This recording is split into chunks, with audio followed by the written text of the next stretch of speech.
وہ شان، وہ ذات جناب عمر فاروق رضی اللہ تعالیٰ عنہ کی ہے کہ یہ مہینہ اس لحاظ سے آپ سے منسوب ہے کہ اس ماہ مبارک کی اس کے آخر میں حضرت عمر پر قاتلانہ حملہ ہوا اور آپ چند دن شدید تکلیف میں رہے اور پھر آپ نے جام شہادت نوش کر لیا۔ حالت نماز میں آپ کے اوپر قاتلانہ حملہ کیا گیا اور مسجد میں آپ رضی اللہ تعالیٰ عنہ پر وار کیا گیا، آپ شدید زخمی ہو گئے۔ اور یہ حملہ ذوالحجہ کے مہینے میں تھا۔ یہ حملہ نہ صرف عمر فاروق پر تھا بلکہ پورے عالم اسلام پر تھا۔ یہ حملہ نہ صرف فاروق اعظم پر تھا بلکہ اسلام کے مضبوط قلعے پر تھا۔ یہ حملہ نہ صرف حضرت عمر پر تھا بلکہ اسلام کی حسین تعلیمات کو زندہ رکھنے والے پر تھا۔ یہ حملہ نہ صرف حضرت سیدنا ناطق بالحق والصواب پر تھا بلکہ اسلام کی ترجمانی کا حق ادا کرنے اور اسلام کو بزرگی اور بلندی کا مرتبہ عطا کرنے والی شخصیت پر تھا۔ عزیزان گرامی، حضرت عمر وہ ہستی ہیں کہ جو حضور علیہ الصلوۃ والسلام کی مراد ہیں۔ یوں تو لوگ دعا کرتے ہیں کہ حضور ہمیں مل جائیں، لیکن قربان جاؤ فاروق اعظم کی عظمت و رفعت پر کہ سرکار دعا کرتے ہیں عمر بن خطاب کے حاصل ہونے کی۔ چنانچہ حضرت عبداللہ ابن عمر رضی اللہ عنہما روایت کرتے ہیں، حدیث شریف میں آتا ہے عن عبداللہ ابن عمر رضی اللہ عنہما انہو قال رسول اللہ صلی اللہ علیہ وسلم اللہم اعز الاسلام باحب هذین الرجلین الیک۔ حضور نے دعا کی کہ اللہ اسلام کو ان دو شخصوں میں سے جو تجھے زیادہ پسند ہو اس کے ذریعے عزت عطا فرما، اسلام کو عزت دے، سربلندی دے، ان دو شخصوں میں سے جو تجھے زیادہ محبوب ہو اس سے، بھی ابی جہل او بھی عمر بن الخطاب، یا تو ابو جہل کے ذریعے یا عمر بن خطاب کے ذریعے۔ یہ دو وہ اشخاص تھے جو اسلام کے شدید دشمن تھے، جن سے کفار نبی کریم کو تکلیف اور نقصان پہنچانا چاہتے تھے، اور یہ بہادر تھے، شجاعت والے تھے۔ سرکار نے دعا کی اللہ ان میں سے جو تجھے زیادہ پسند ہے، زیادہ محبوب ہے، اس کے ذریعے اسلام کو عزت عطا فرما۔ اب عبداللہ ابن عمر کہتے ہیں وَكَانَ أَحَبَّهُمَا إِلَيْهِ عمر او كما قال رواہ الترمذی، کہتے ہیں کہ اللہ تعالیٰ کو ان میں سے زیادہ محبوب عمر بن خطاب تھے، اللہ تعالیٰ نے انہیں پسند فرما لیا۔ اور فاروق اعظم رضی اللہ تعالیٰ عنہ حضور کی خدمت میں حاضر ہوتے ہیں، حلقہ بگوش اسلام ہو جاتے ہیں۔ آپ نے یہاں اسلام قبول کیا اور مسلمانوں میں خوشی کی لہر دوڑ گئی۔ مسلمان جو پہلے چھپ کر عبادت کرتے تھے، فاروق اعظم رضی اللہ تعالیٰ عنہ کے اسلام لانے سے اب سر عام عبادت کرنے لگے۔ چنانچہ عبداللہ ابن مسعود رضی اللہ تعالیٰ عنہ بیان کرتے ہیں، یہ کون ہے عبداللہ ابن مسعود؟ توجہ ہے، یہ وہ ابن مسعود ہیں کہ جو حضور کے خاص ساتھیوں میں سے تھے۔ یہ وہ ابن مسعود ہیں کہ جن کو اللہ تعالیٰ نے کتاب و سنت کی عظیم الشان تعلیم سے سرفراز فرمایا تھا۔ یہ وہ عبداللہ ابن مسعود ہیں کہ جو صحابہ کرام میں ایک فقیہ اور مفتی صحابی کی حیثیت رکھتے تھے۔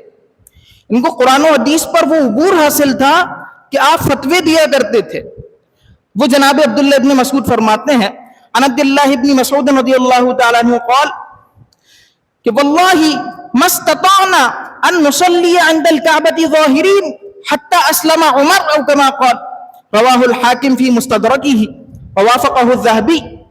کہتے ہیں عبداللہ ابن مسعود کہ اللہ کی قسم ہم کعبہ کے سامنے واللہ ما استطعنا عند الکعبۃ ان نصلی عند الکعبۃ ظاہرین، کہ ہم استطاعت نہیں رکھتے تھے کہ ہم کعبہ کے پاس سر عام نماز پڑھ سکیں. چھپ چھپ کر مسلمان عبادت کیا کرتے تھے. کفار کا ان کی طرف سے جو پریشانیاں تھیں ان کی وجہ سے مسلمان چھپ کر عبادت کرتے تھے. خدا کی قسم عبداللہ ابن مسعود یہ کہتے ہیں کہ واللہ اللہ کی قسم ہم استطاعت نہیں رکھتے تھے کہ خانہ کعبہ کے سامنے سر عام نماز پڑھ سکے. حتی اسلم عمر، یہاں تک کہ عمر بن خطاب اسلام لے آئے. اب مسلمان ظاہری طور پر عبادت کرنے لگے. یا رسول اللہ کیا ہم حق پر نہیں ہے تو ہم چھپ کر کیوں عبادت کریں؟ سر عام آپ نے عبادت کی. وہ آپ کا دبدبا، وہ آپ کا رعب، وہ آپ کی بہادری، وہ آپ کی شجاعت کہ آپ اسلام لاتے ہیں تو سر عام نمازیں ہوتی ہیں. اور آپ کی ذات میں یہ جو شجاعت کی روشنی اور بہادری کا نور ہے، یہ ساری زندگی آپ کی حیات طیبہ میں روشنی بکھیرتا رہا ہے یہ نور. یہاں تک کہ بڑے بڑے حکمران آپ کے رعب سے کانپتے تھے. بڑے بڑے کفار، سازشی یہودی وہ آپ کی طاقت سے، آپ کی ہیبت سے ڈرتے تھے. یہ آپ کی شجاعت کا وصف ہمیشہ غالب رہا. جب ہجرت طیبہ کا موقع ہے تو واضح طور پر اعلان کرتے ہیں کہ میں ہجرت کرنے لگا ہوں. جس کو اپنی بیوی کو بیوہ کرانا ہو، اپنے بچوں کو یتیم کرانا ہو، وہ میرے مقابلے پر آ جائے. ببانگ دہل آپ ہجرت کا اعلان کرتے ہوئے ہجرت فرماتے ہیں. یہ عمر بن خطاب رضی اللہ تعالیٰ عنہ ہیں کہ جب اسلام نہیں لائے تھے تو حضور صلی اللہ علیہ وسلم کے بڑے دشمن تھے، اور جب اسلام لے آئے تو حضور کے عظیم ترین متبع، فالوور اور حضور علیہ السلام کے دین کو عام کرنے والے تھے. وہ فاروق اعظم ہیں. آپ کی سیرت کو، آپ کی حیات کو، آپ کے اسوہ کو اگر دیکھا جائے تو اسلام سے شدید محبت نظر آتی ہے، پیغمبر اسلام سے شدید الفت نظر آتی ہے، اللہ تعالیٰ کی اطاعت کی شدید چاہت نظر آتی ہے. یہ فاروق اعظم رضی اللہ تعالیٰ عنہ کی حیات ہے. ہم ذرا مزید غور کرتے ہیں تو نبی کریم صلی اللہ علیہ وسلم نے فرمایا کہ بے شک تم سے پہلے امتوں میں محدث ہوا کرتے تھے. کون ہوتے تھے؟ محدث. محدث کسے کہتے ہیں؟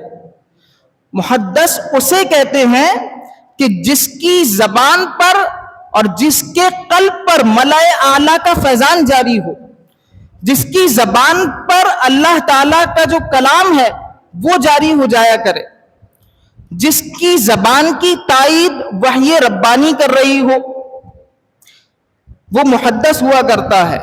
جو حق بولتا ہے اس کی زبان پر حق جاری ہوتا ہے، وہ محدث ہوا کرتا ہے. تو حضور نے فرمایا، حضرت عائشہ روایت کرتی ہیں کہ انہو کان قال یقول رسول اللہ صلی اللہ علیہ وسلم، نبی کریم صلی اللہ علیہ وسلم نے ارشاد فرمایا قد کان یکون فی الامم قبلکم محدثون، بے شک تم سے پہلے امتوں میں محدث ہوا کرتے تھے. اگر اس امت میں کوئی محدث ہے تو حضور نے فرمایا کہ وہ عمر بن خطاب ہیں. رواہ البخاری. وہ عمر بن خطاب ہیں. آپ کوئی بات کرتے اور اسی طرح کی وحی اترتی تھی. انسان کی تخلیق کے بارے میں کلام ہوا، آپ کہنے لگے فتبارک اللہ احسن الخالقین، اور وحی الہی نازل ہوئی فتبارک اللہ احسن الخالقین. حضرت عائشہ پر بہتان لگی، آپ کہنے لگے یہ تو بہتان عظیم ہے. آیت قرآنیہ نازل ہوئی سبحانک ھذا بہتان عظیم. آپ رضی اللہ تعالیٰ عنہ نے ازواج مطہرات کے بارے میں عرض کی کہ یا رسول اللہ ان کے بارے میں پردے کا حکم ہو، ان سے ہر طرح کے لوگ سوال کرتے ہیں. آیت قرآنیہ نازل ہوتی ہے وَإِذَا سَأَلْتُمُوهُنَّ مَتَاعًا فَاسْأَلُوهُنَّ مِنْ وَرَاءِ حِجَابٍ. جو آپ فرماتے کتنی ہی مرتبہ ایسا ہوا کہ وحی الہی کے موافق فرمایا کرتے تھے، ویسے ہی وحی نازل ہوتی تھی. آپ نے جو چاہا ویسا رب تعالیٰ نے فرمایا. تو اللہ کا کلام تو یہ نازل ہونا ہی تھا، آپ کی زبان کو اس کے موافق اللہ تعالیٰ نے فرما دی. اور آپ کی عظمت اور شان کو اس سے ظاہر فرمایا۔ میرے پیارے ساتھی اور دوستو، آپ کو تحدیث کا مرکز بنا دیا، محدث ہونے کا منصب آپ کو عطا فرمایا۔ اور ایک روایت میں آتا ہے عن عبداللہ ابن عمر رضی اللہ تعالی عنہ، حضرت عبداللہ ابن عمر رضی اللہ تعالی عنہ کہتے ہیں کہ اللہ کے رسول صلی اللہ علیہ وسلم نے فرمایا کہ بینما انا نائم اتیت بقدح لبن، اس دوران کہ میں سو رہا تھا مجھے دودھ کا ایک پیالہ دیا گیا، حضور کی خدمت میں دودھ کا ایک پیالہ لایا گیا، فشربت، بس میں نے اسے پی لیا، حتی انی لأری الری یخرج فی افواری، یہاں تک کہ میں نے دیکھا کہ اس کی دھاریں میری انگلیوں سے نکل رہی ہیں۔ سرکار علیہ السلام خواب میں دودھ نوش فرما رہے ہیں، اس کی دھاریں انگلیوں سے نکل رہی ہیں۔ پھر حضور علیہ السلام نے فرمایا ثم اعطیت فضلی عمر، پھر میں نے جو بچا ہوا تھا وہ عمر کو دے دیا، اپنا بچا ہوا دے دیا، اپنا تبرک حضور علیہ السلام نے عمر فاروق کو دے دیا۔ صحابہ عرض کرتے یا رسول اللہ فما اولتہ یا رسول اللہ، اے اللہ کے رسول آپ اس کی کیا تعبیر فرماتے ہیں؟ سرکار نے فرمایا العلم، یعنی علم۔ تو حضور علیہ السلام نے خاص علم حضرت فاروق اعظم کو عطا فرمایا تھا۔ سرکار صلی اللہ علیہ وسلم کے خواب بھی سچے ہوا کرتے ہیں، انبیاء کے خواب بھی سچے ہوتے ہیں، اور حضور علیہ السلام نے وہ دودھ کا پیالہ فاروق اعظم کو عطا فرمایا، وہ علم کے نور کا پیالہ فاروق اعظم کو عطا فرمایا۔ ارے یہی تو فیضان جاری ہو رہا تھا کہ آپ نے اپنی زندگی میں ایسے فیصلے فرمائے کہ جو رہتی دنیا تک روشنی اور ہدایت بکھیرتے رہیں گے۔ آپ کی حیات طیبہ میں وہ فیصلے ہوئے کہ جو رہتی دنیا تک علم و حکمت کے پھول بکھیرتے رہیں گے۔ ایک مرتبہ یہ مسئلہ آیا کہ کسی نے اپنی زوجہ کو طلاق دے دی تو اس کو دوران عدت رہائش دی جائے گی؟ زوجہ کا جو خرچہ ہے وہ شوہر اٹھائے گا یا نہیں اٹھائے گا؟ تو فاروق اعظم رضی اللہ تعالیٰ عنہ نے فرمایا کہ اٹھائے گا، ایسا ہی ہوگا، قرآن سے یہی ثابت ہے، قرآن میں یہی بیان کیا گیا ہے۔ تو حضرت فاطمہ بنت قیس رضی اللہ تعالیٰ عنہ کہتی ہیں کہ جب میرے خاوند نے مجھے طلاق دی، جب مجھے میرے شوہر نے طلاق دی تو سرکار علیہ السلام نے میرا خرچہ اور مجھے رہائش دینے کا حکم نہ فرمایا، اس کے بارے میں منع فرمایا۔ تو اب سنیے حضرت فاروق اعظم کا جواب، فرماتے ہیں کہ ہم قرآن مجید کی آیت کو، قرآن مجید کے حکم کو ایک خاتون کے قول پر چھوڑ نہیں سکتے۔ ہو سکتا ہے وہ بھول گئی ہو سکتا ہے اس نے صحیح سے سنا نہ ہو، یہ مراد تھی، وہ بھول گئی ہو۔ تو اس سے یہ حکم ثابت ہوا، اصول فقہ کا یہ ایک بڑا اصول ہے، اسلامک جورسپروڈنس کا یہ ایک پرنسپل اور اصول ہے، اور وہ یہ ہے کہ قرآن کی جو واضح آیت ہے اس کو خبر واحد سے چھوڑا نہیں جا سکتا ہے، قرآن کے حکم کو، خبر متواتر کو خبر واحد کے ذریعے بدلا نہیں جا سکتا۔ یہ اصول فقہ کا ایک بڑا اصول اس سے ظاہر ہوتا ہے۔ اسی طرح جب جنگ یمامہ میں شہادتیں ہوئیں اور اتنی کثرت سے شہادتیں ہوئیں کہ کئی سو حفاظ صحابہ شہید ہو گئے، اور قرآن مجید کے حفظ کا جو ایک ذریعہ تھا وہ لوگوں کے سینے میں محفوظ ہونا تھا، قرآن مجید کی حفاظت لوگوں کے سینوں میں محفوظ ہونے کے ذریعے اللہ تعالیٰ نے فرمائی۔ اب فاروق اعظم رضی اللہ عنہ کو تشویش لاحق ہوئی کہ اگر اسی کثرت سے حفاظ صحابہ شہید ہوتے چلے گئے تو ایسا نہ ہو کہ قرآن کی حفاظت جو ہے وہ خطرے میں پڑ جائے۔ حضرت ابو بکر سے ریکویسٹ کرتے ہیں، ان سے عرض کرتے ہیں کہ آپ قرآن مجید کو کتابی صورت میں لے آئیں، قرآن کو کتابی صورت میں لے آئیں، ورنہ مختلف جگہوں پر لکھا ہوا تھا، کسی کھجور کی ٹہنی پر کوئی آیت کسی جگہ، کوئی آیت کسی اور جگہ، کوئی آیت کسی اور صحابی کے پاس، مختلف طرح سے لوگوں کے پاس موجود تھی، اور جو حفاظ تھے ان کے سینوں میں محفوظ تھی۔ اگر حفاظ شہید ہوتے چلے گئے, دنیا سے جاتے رہے, تو قرآن کی حفاظت خطرے میں نہ پڑ جائے. آپ ایسا کر لیجئے. صدیق اکبر رضی اللہ تعالیٰ عنہ نے فرمایا کہ میں وہ کام کیسے کروں جو نبی کریم صلی اللہ علیہ وسلم نے نہیں کیا. اب فاروق اعظم نے پھر عرض کی کہ اس میں خیر ہے, اس میں بھلائی ہے. معلوم یہ ہوا کہ حضور کی زندگی میں کوئی کام نہ ہوا ہو اور اس میں خیر ہو, وہ حضور کی تعلیم کے مطابق ہو, دینی احکام کے مطابق ہو, تو وہ بری بدعت نہیں ہوا کرتی. ہر بدعت کو گمراہی نہیں کہہ دیا جاتا. وہ کام جو خیر والا ہو, وہ کام جو بھلائی والا ہو, وہ کام جو دین کے اصولوں سے ٹکراتا نہ ہو, اسلامی تعلیمات کے موافق اور مطابق ہو, وہ اچھی بدعت ہوا کرتی ہے. تو حضرت صدیق اکبر رضی اللہ تعالیٰ عنہ پہلے منع کرتے رہے, یہاں تک کہ اللہ نے ان کے سینے کو بھی وہی نور کی روشنی عطا فرمائی جو فاروق اعظم کے پاس تھی, اور آپ بھی اس پر راضی ہوئے. صحابہ کی ایک کمیٹی تشکیل دی اور انہوں نے مل کر قرآن کو تحریری صورت میں محفوظ کر لیا. قرآن آج اگر تحریری صورت میں ہماری مساجد میں, ہمارے گھروں میں, مختلف ممالک میں محفوظ ہے, تو اس کے پیچھے فاروق اعظم کی وہ بہترین فکر کی عکاسی ہے, وہ بہترین فکر موجود ہے. اور قرآن سینے میں بھی تو محفوظ ہے یا نہیں ہے؟ بولیے. کئی حفاظ کرام کو آپ دیکھتے ہیں, ان کے سینوں میں محفوظ ہے. اس کی موٹیویشن کیسے ملتی ہے, ترغیب کیسے حاصل ہوتی ہے کہ قرآن کو اپنے سینوں میں سجائیں؟ اس کی موٹیویشن اور ترغیب جو ملتی ہے, اس کا ایک بڑا ذریعہ نماز تراویح ہے. کیا ہے؟ نماز تراویح ہے.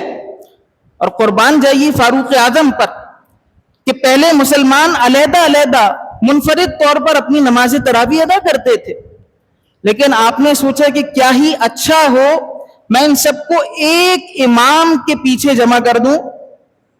چنانچہ آپ نے سب کو ایک امام کی اقتداء میں نماز تراویح کے ادا کرنے کا حکم دیا. اور پھر جب آپ آئے مسجد میں, لوگ باجماعت نماز تراویح ادا کر رہے تھے. اب فاروق اعظم کہتے ہیں نعمت البدعۃ ھذہ, یہ کیا ہی اچھی بدعت ہے. معلوم یہ ہوا کہ ہر وہ نیا کام کہ جو حضور کے دور میں نہیں تھا لیکن حضور کے مزاج کے مطابق ہو, قرآن و سنت کے موافق ہو, دین کے اصول سے نہ ٹکراتا ہو, اور اس کی تائید شریعت مصطفی کرے, تو وہ بری بدعت نہیں ہوتی, وہ اچھی بدعت ہوا کرتی ہے. ایسے ہی ہر نئی چیز کو, ہر بدعت کو گمراہی نہ قرار دیا جائے, بلکہ اچھی بدعتیں بھی ہوتی ہیں. تو فاروق اعظم نے فرمایا یہ کیا ہی اچھی بدعت ہے. اور آج تک مسلمان ایک امام کی اقتداء میں نماز تراویح ادا کرتے ہیں. قرآن کا دور ہوتا ہے, اس کو دہرایا جاتا ہے, اسے پڑھا جاتا ہے, اسے سنا جاتا ہے, اور کئی حفاظ, لاکھوں کروڑوں حفاظ قرآن مجید کو حفظ کرتے ہیں اسی شوق میں کہ ہم نمازیں پڑھیں گے, نمازیں پڑھائیں گے. نمازوں میں کئی سماعت کرنے والے اور سامعین ہوتے ہیں جو قرآن مجید سنتے ہیں, جس کی برکت سے ان کو یاد رہتا ہے. کئی ائمہ جو نماز تراویح ادا کرتے ہیں, پڑھاتے ہیں, ان کو اس کی برکت سے قرآن یاد رہتا ہے. تو معلوم یہ ہوا کہ فاروق اعظم رضی اللہ تعالیٰ عنہ کی نگاہ بصیرت کی وجہ سے قرآن تحریری صورت میں آیا, اور آپ کے بہترین فیصلے کی وجہ سے قرآن مجید برہان رشید وہ لوگوں کے سینوں میں محفوظ ہوتا چلا گیا. یہ آپ کا فیضان ہے. اور یہاں سے وہی اشارہ ملتا ہے کہ حضور صلی اللہ علیہ وسلم نے وہ جو دودھ کا پیالہ آپ کو دیا تھا, یہ اسی علم کے پیالے کی برکتیں ہیں. فشربت حتى انی لا ارى الري يخرج في اظفاری ثم اعطيت فضلی عمر, پھر میں نے اپنا بچا ہوا عمر کو دے دیا. اللہ اکبر کبیرہ. وہی فاروق اعظم رضی اللہ تعالیٰ عنہ ہے کہ جن کو اللہ تعالیٰ نے وہ شان دی کہ کئی لاکھ مربع میل پر حکمرانی کرتے ہیں, اور پھر بھی خوف خدا کا یہ عالم ہے کہ اگر دریا کے کنارے پر ایک کتا بھی بھوکا مر جائے تو اس کا سوال عمر سے ہوگا. یہ خوف, یہ اللہ کی خشیت, یہ اللہ کی بارگاہ میں ایسا تقرب اور وہ خشیت کہ کہیں میری پکڑ نہ ہو جائے, یہ ہر حکمران پر لازم ہے. جتنے بیوروکریٹس ہیں بیوروکریسی پر لازم ہے کہ وہ یہی خشیت اختیار کرے، جتنے وزارت کے اعلیٰ عہدوں پر فائز ہیں، اسمبلیز میں بیٹھے ہیں، ان سب پر یہی خشیت لازم ہے۔ اور اسی طریقے سے ہم تمام مسلمان سوچیں کہ حضرت فاروق اعظم رضی اللہ تعالیٰ عنہ کہ جو عشرہ مبشرہ میں سے ہیں، یعنی جن 10 خوش نصیب صحابہ کو سرکار نے بشارت دی جنت کی، وہ ان میں سے ہیں، اور پھر بھی عالم یہ ہے کہ اللہ سے ڈر رہے ہیں، تو ہم کس جگہ پر ہیں؟ ہمارا کیا مقام ہے؟ ہم کس لائق ہیں؟ تو غور طلب بات ہے کہ ہمیں کس قدر اللہ سے ڈرنا چاہیے۔ ہم اگر گھر کے سربراہ ہیں تو اللہ سے ڈر اپنے اعلیٰ مرتبے پر ہونا چاہیے، کہ کہیں ایسا نہ ہو کہ میرے گھر والے کوئی گناہ کر رہے ہوں، میرے بچے جھوٹ بول رہے ہوں، میری زوجہ غیبت کر رہی ہو اور اس کا وبال میرے اوپر آئے، میں بری تربیت کر رہا ہوں، اس کی وجہ سے میری پکڑ نہ ہو جائے، میری گھر کی جو بہنیں ہیں، میری جو زوجہ ہے وہ اگر پردہ نہیں کر رہی ہے، نامحرموں کے سامنے بال کھول کر جا رہی ہے، تو کہیں میری پکڑ نہ ہو جائے۔ اس خشیت، اس خوف کی اور اس تقوی کی آج بھی ضرورت ہے، جو فاروق اعظم رضی اللہ تعالیٰ عنہ کی سیرت سے ہمیں ملتا ہے یہ درس۔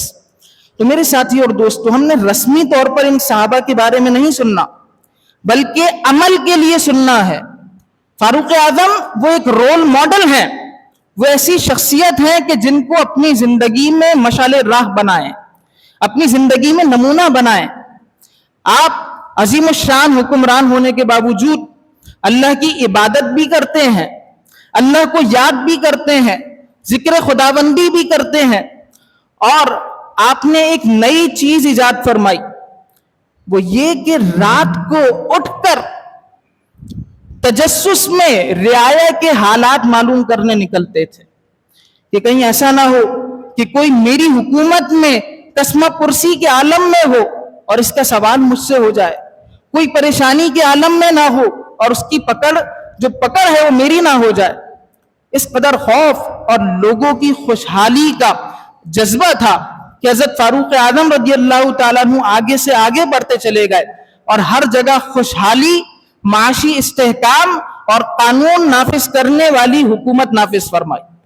آپ نے مختلف جگہوں پر قاضیوں کو مختص فرمایا، آپ نے جسٹس حضرات کو وہاں پر بٹھایا تاکہ لوگوں کے بارے میں فیصلہ کر سکے، اور بہترین عدل کا نظام آپ نے نافذ فرمایا۔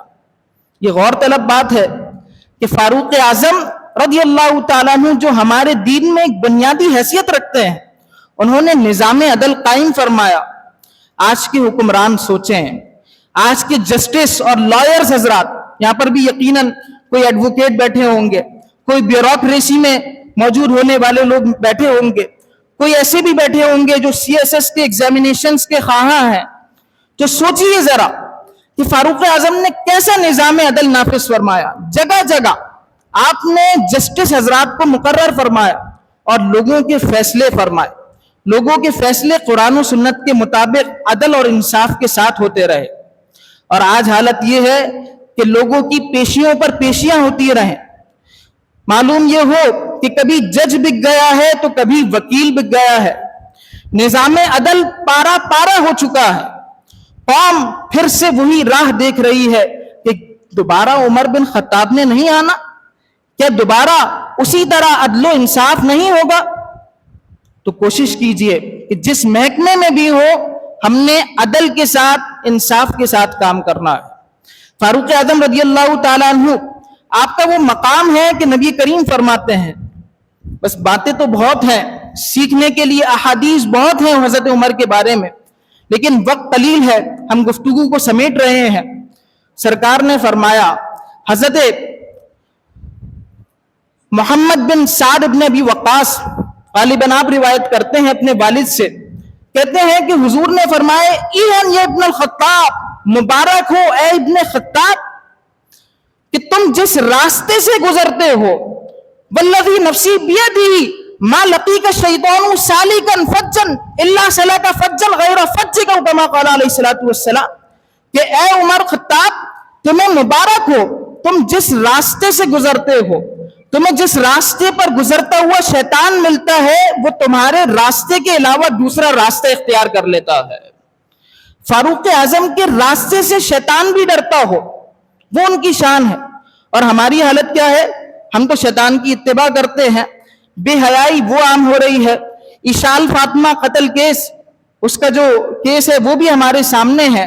بد نگاہی، غلط قسم کے معاملات، بدعنوانی، کرپشن، بے اعتدالی اور دین سے دوری کا رویہ، یہ ہمارے اندر تو ہے.